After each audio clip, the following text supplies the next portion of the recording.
guys, good morning. Kini si Nini Gargar, muhatag na pod niyo og weekly horoscope, no? Sa dili pa nato ipadayon ang atong weekly horoscope, guys. Magampo sa ta ni Lord. Lord, thank you for the blessings.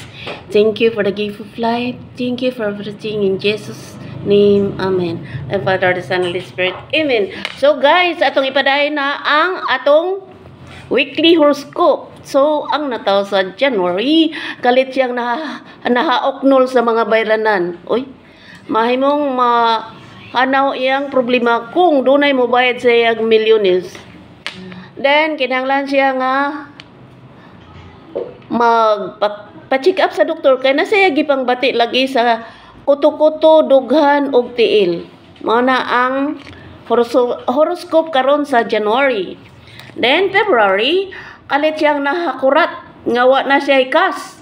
Apan dili siya usa mahasol tungod kay naapoy makapahimuot niya sa kalit nga wala niya palandunga. Then, March, ang nataw sa March, malipayin siya sa gandom sa iyang hinigugma. Karon may travel siya o nahikugang siya kung unsaon pagkita sa dayon nga dugay-dugay pa sila magkita. Mga ayang ampo nga magmalipayon unta iyang gugma alang-alang ragyod sa usag-usawa, ha?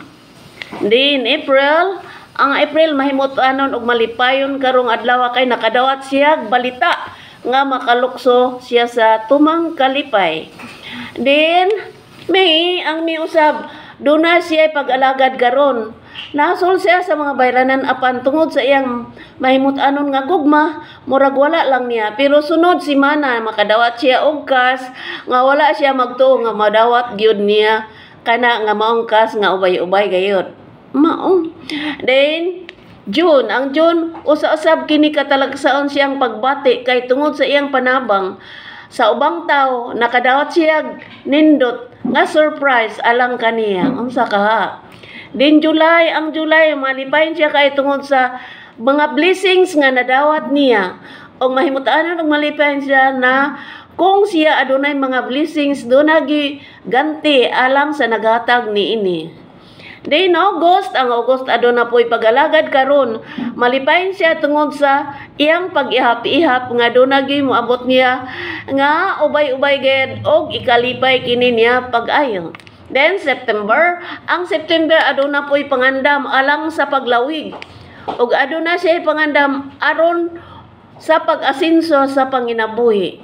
Doon na siya plano sa pag-abroad pero dili pa pwede karon kay doon ay mga doon ay mga bikil nga dili gyud siya pwede maka-abroad pagkakaron. Then, October, ang October mahimut-an og malipayon kaayo tungod kay nakatanggap po siya og nindot nga surprise. Then November, kalipay nga walay sukod ang ibati sa November.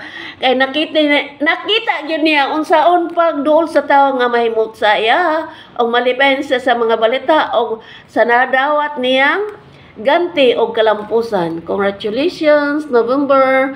Then December, mahimot siya sa travel apan mag-ul siya sa unsaon pagmugna og daghang salapi. Masol siya pagayapan sa kalit nay may batig kaluoy niya og dunay mitabang kaniya nga wala niya palandong nga gayod. Og ang nataw sa December, nay plano sa paglaag-laag, nay plano sa lakwat sa uban pa, kini kalipay niya pag-ayo aron ma-relax siya. Okay ra. Oh guys, na humana magyud ko sa akong task sa weekly horoscope nato, no? From May 14 up to 20, o kini si Nini Gargar moingon. Goodbye, I hate to see you go, but have a good time. So long I miss you there I know, but have a good time. Have a good time to lubas, guys. God bless. Magandang buhay po. Mua, mua, mua.